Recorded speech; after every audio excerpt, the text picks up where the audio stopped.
Hi friends, నేను మీ సుహారిక భాగ్యాల. ఈరోజు recipe ఏం చేద్దామంటే వేడివేడి పకోడీ ఎలా చేద్దామో చూద్దాం.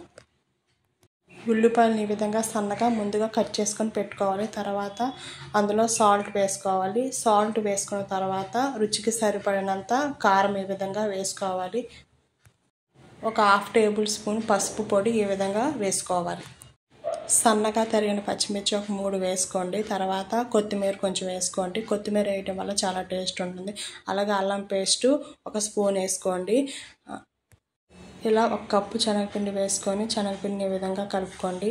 శనగపిండి కలుపుకున్న తర్వాత శనగపిండిలో ఎక్కువ వాటర్ వేయకండి, ఎందుకంటే ఆనియన్స్లో వాటర్ ఉంటుంది కాబట్టి. నేనైతే హాఫ్ గ్లాస్ వాటర్ వేస్తాను. తర్వాత గరం మసాలా పొడి కొంచెం వేయండి. ఈ విధంగా మిశ్రమాన్ని కలుపుకోండి.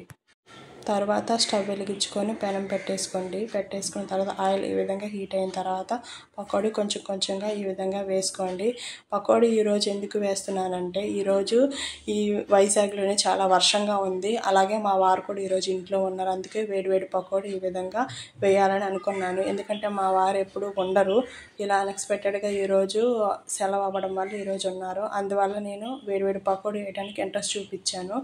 ఈ విధంగా పకోడీ వేసుకోండి.